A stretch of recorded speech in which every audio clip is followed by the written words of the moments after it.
सूरज पर है कालिक पोती, किया चांद का मुख काला, मानवता की हत्या का इतिहास घिनौना रच डाला। अब बंद करो ये हत्याएं, वरना शिव स्वयं डरेगा। तुम ही भक्षक बन बैठे तो रक्षा कौन करेगा। आदरणीय अध्यक्ष महोदय, सम्मान्य निर्णायक गण एवं उपस्थित साथियों, मैं CISF से उप निरीक्षक आशुतोष कुमार आज के इस वाद विवाद के विषय मानव अधिकारों का अनुपालन करते हुए देश में आतंकवाद एवं उग्रवाद से प्रभावी तरीकों से निपटा जा सकता है के पक्ष में अपना मत एवं विचार प्रस्तुत करूंगा। सभापति महोदय, इस विषय को प्रारंभ करने से पूर्व मैं भूतपूर्व मुख्य न्यायाधीश एवं राष्ट्रीय मानवाधिकार आयोग के पूर्व अध्यक्ष माननीय श्री KG बालाकृष्णन के उन वाक्यों को उद्धृत करना चाहूंगा जिसमें उन्होंने कहा है कि मानवता को बनाए रखने के विषय में हमारे सुरक्षा बलों के विचार एवं भूमिका पूरी तरह से स्पष्ट है एवं केवल तुच्छ मानसिकता वाला व्यक्ति यह सोच सकता है कि सुरक्षा बलों के द्वारा मानव अधिकारों के सम्मान करने से हमारे राष्ट्रीय महत्व को खतरा उत्पन्न होगा। 10 दिसंबर 1948 के सार्वभौमिक घोषणा पत्र के अनुच्छेद 3 तथा मानव अधिकार संरक्षण आयोग 1993 के सेक्शन 2D में भी यह स्पष्ट वर्णन है कि प्रत्येक व्यक्ति को एक सम्मान पूर्वक जीने का अधिकार है। महोदय, राष्ट्रीय मानवाधिकार आयोग के पूर्व अध्यक्ष माननीय श्री JS वर्मा ने इसी मंच के माध्यम से सन 2001 में यह स्पष्ट किया था कि संविधान के अनुच्छेद 21 जो जीवन एवं स्वतंत्रता की गारंटी देता है उसे आपातकालीन स्थिति में भी निलंबित नहीं किया जाता तथा जो लोगों के हित के खिलाफ हो उसे उचित नहीं ठहराया जा सकता है। DK वसु बनाम बंगाल राज्य में माननीय न्यायाधीश ने भी स्पष्ट किया है कि सुरक्षा बलों के द्वारा गिरफ्तारी के समय में भी मानव अधिकार का उल्लंघन न हो, परंतु स्थिति आपके समक्ष है। वासुदेव कुटुंबकम एवं सर्वे भवन्तु सुखिनः विचारधारा वाला देश जहां आज नक्सल समस्या ने गंभीर रूप धारण कर रखा है। प्रश्न उठता है, ये नक्सली है कौन?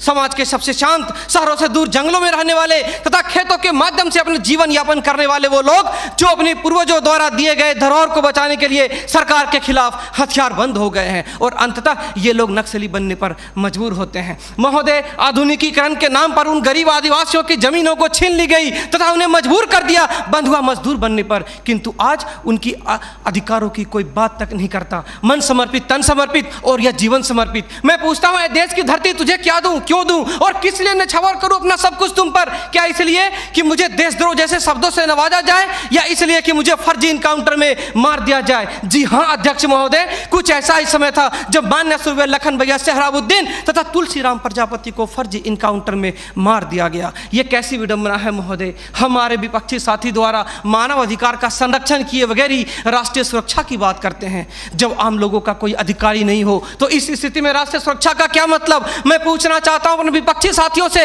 वे किस राष्ट्रीय सुरक्षा की बात करते हैं? पुलिस हिरासत में अत्याचार व मौत, उन्नाव केस, किसानों द्वारा आत्महत्या या बिहार के शेल्टर होम में हुई मासूम बच्चों के साथ दरिंदगी, क्या यह है राष्ट्रीय सुरक्षा?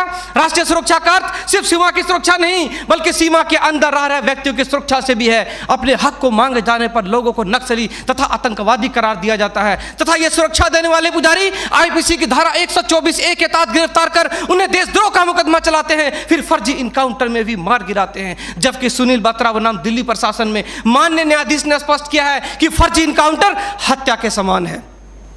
10 जुलाई 2004 को मनोरमा देवी के साथ दुष्कर्म और उसकी हत्या तथा पूर्वोत्तर राज्य की महिलाओं द्वारा हम सुरक्षा बलों के समक्ष निर्वस्त्र होकर विरोध प्रदर्शन करना इस बात का द्योतक है कि हम सुरक्षा बलों ने arms force special power act का दुरुपयोग कर नाजायज फायदा उठाया है। वहां के लोगों को जबरन गिरफ्तार कर उसे मानसिक एवं शारीरिक रूप से प्रताड़ित किया है तथा उनकी बहु बेटियों के साथ दरिंदगी कर मानवता को शर्मसार किया है। यह देश की सभ्य समाज एवं लोकतांत्रिक शासन प्रणाली पर प्रश्नवाचक चिन्ह है। CRPC की धारा 41, 42, 107, 151 के तहत बिना वारंट गिरफ्तार करने की शक्ति, CRPC की धारा 129, 130 मजमे को तितर बितर करने की शक्ति और जरूरत पड़ने पर गोली चलाने तक की शक्ति इन सुरक्षा बलों को दी गई है। और कितने अधिकार दिया जाए इन्हें? तो दे दो रोलेक्ट एक्ट जैसा अंधा कानून और ढूंढते रहो इतिहास के पन्नों पर स्वतंत्रता एवं समानता जैसी शब्दों को। महोदय, आज जरूरत है चिंतन की, मंथन की, जागरूकता की, लोगों में विश्वास जगाने की। आज जरूरत है सुपर 30 जैसे संस्थानों की ताकि अपने पथ से भटके हुए बच्चों को उचित शिक्षा,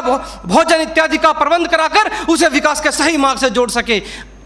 अंत में फैसला माननीय निर्णायक मंडल के पर छोड़ते हुए गुरुदेव रविन्द्रनाथ टैगोर की इन पंक्तियों के साथ मैं अपनी वाणी को विराम देना चाहूंगा कि मैं जीना चाहता हूं इंसानों की फौज के बीच में, मैं जीना चाहता हूं उगते सूरज की किरणों के बीच में, सुंदरता और सुगंध के बीच में। मेरी इच्छा है काश मिल जाए मुझे थोड़ी सी जगह इन जीने वालों के दिलों के बीच में। जय हिंद,